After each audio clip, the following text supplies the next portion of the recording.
Hi there. My name is Jack Wallen. You might remember me. It's been a while. I'm living in a new place.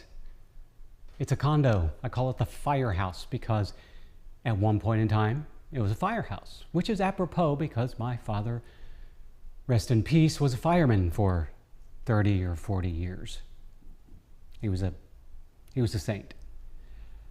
That's not what I'm going to talk about. I want to talk about something that's probably on a lot of people's minds. Jobs. I know. If you've been paying attention to me on LinkedIn, you probably noticed that I'm looking. I have lost so many clients over the past year. Thanks to the economy, AI, poorly run businesses, and, well, I don't want to get into it, but there are some clients out there that I wouldn't recommend to people. Anyway, it's tough. It is really rough. 10 years ago, I'm not kidding, 10 years ago, I had people coming out of the woodwork asking for me to write for them. I had to turn people away. And I got so busy that I didn't know what to do. I mean, it was a good problem to have. It was a very good problem to have. And trust me, right now, I would love to have that problem. But I don't. In fact, I have the opposite problem. I don't have enough clients. I've been writing since 1999, the year of Prince. I have been a tech writer for that long. And I generally don't like to pat myself on the back because that's not who I am, but I'm pretty good at what I do. Especially when it comes to covering Linux and open source, which is my bread and butter, which is a silly phrase. Because bread and butter is kind of the bare minimum of a meal. Anyway, those clients aren't coming out of the woodwork now. And in fact, if you go onto LinkedIn and you just scroll, you'll see nothing but people, writers, looking for clients. It's sad. And honestly, I don't know if it's going to get any better for a while. I don't know if it's going to get any better soon enough for someone my age to be able to reclaim any semblance of glory, which is disappointing. And it's so bad right now that I'm actually considering a career change at my age. That shouldn't even be a thought. But here we are. And I know a lot of people in my situation who are also considering career changes. Now, I have an idea for something that I really want to do, but for several reasons, I'm hesitant to do it. Because there's no knowing if it would succeed. And it's another thing that would be me on my own. Except this one will be even more on my own. Essentially, what I want to do is I want to start an acting studio in this town. I have an MFA in acting. I'm good. I'm a really good teacher. I've taught at 3 different universities. I know how to teach. But here's the problem. And this could probably translate to other artistic endeavors or businesses or whatever. In this town that I live in, Louisville, Kentucky, there are a lot of actors, and there are a lot of theaters, a lot of community theaters. Let's just put it out there. And there are enough community theaters out there doing enough shows that all of these actors don't have to worry about getting roles. They don't have to worry about it. And because of that, you can see where this is going, can't you? Come on. You're with me, right? they don't feel like they need to improve.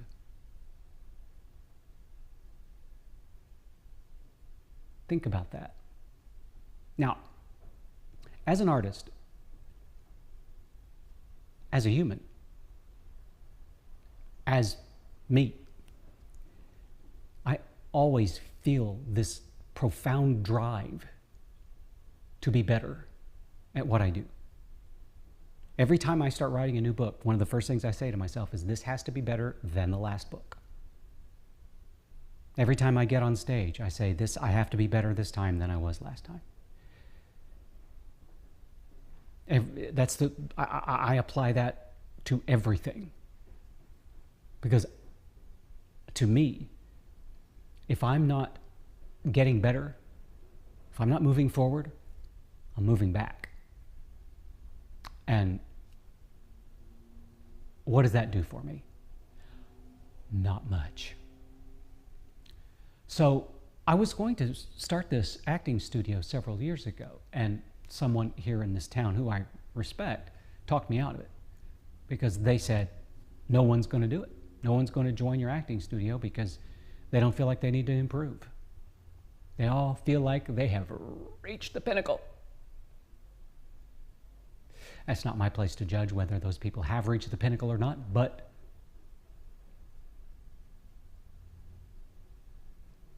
yeah.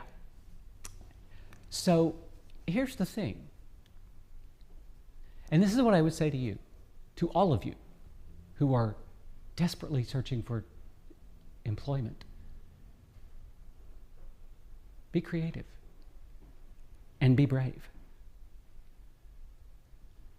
Because here's the thing. This is the reality of the situation. And I know that it's not just my reality, it's everybody's reality. You could apply for 100 jobs and not hear back from any of them. You could spend weeks applying for jobs and not get so much as that first interview. That's what I've been doing. I've applied to, I have been trying to apply for a job every day. Haven't heard back from any of them. Now, I also understand that a lot of these jobs that are posted aren't real.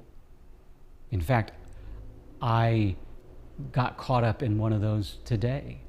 I applied for a job, sounded like it was good, sent off my resume, blah, blah, blah, only to find out after the fact that the job site was a scam.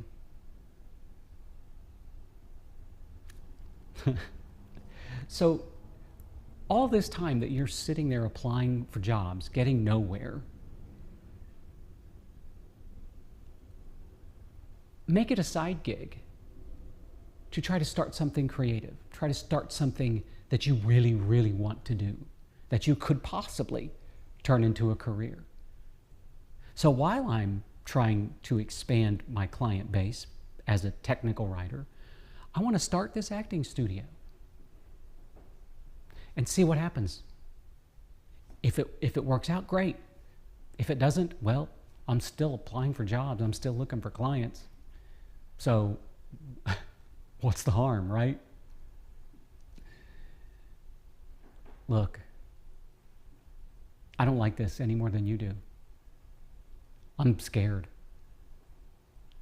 I'm really scared. If I lose the rest of my clients, I don't know what I'll do. And, you know, I very much appreciate those people out there who will repost my posts on LinkedIn to say, you need him. He's great, whatever, blah, blah, blah. Thank you so much. That means the world to me, that you would think that highly of me to want to say those things. Thank you. And I'm going to keep doing it. I'm going to keep plugging away.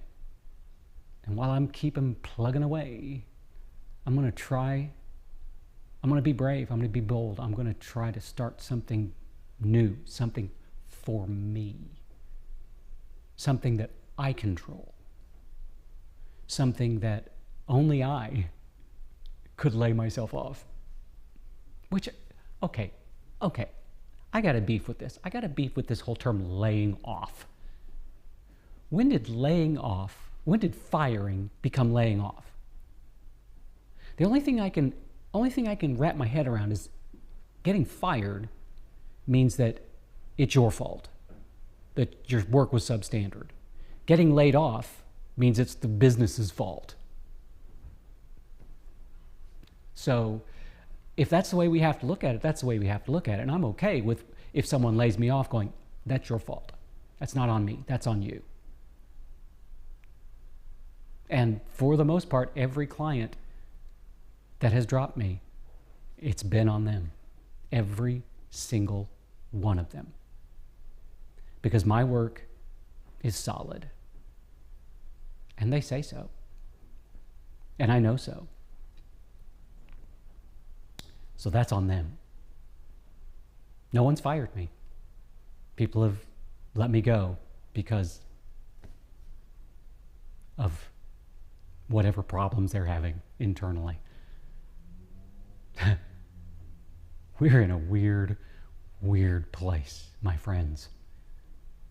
I hope that it turns around.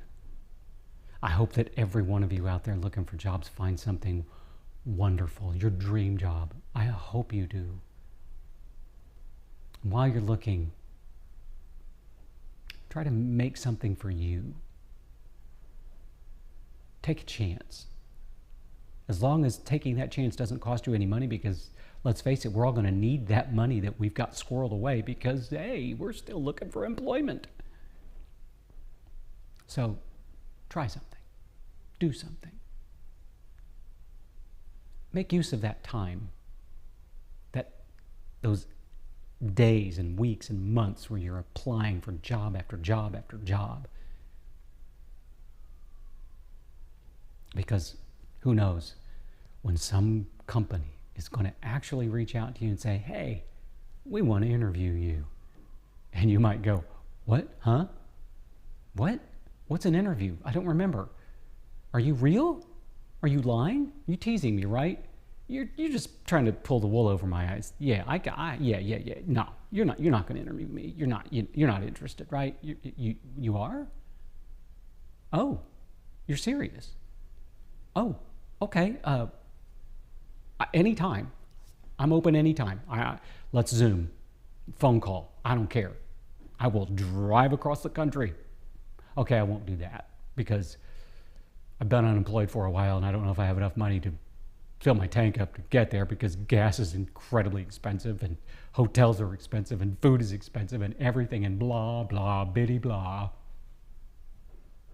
Anyway, that's all I have to say right now. I promise you I will not be remiss and take months to record another video. My life has been in terrible flux for a while and it's finally starting to calm down. Thank you, universe. And I hope that you, each and every one of you, are starting to see things settling down and things going your way. Until then, I hope that you and everyone you love have a wonderful, wonderful day.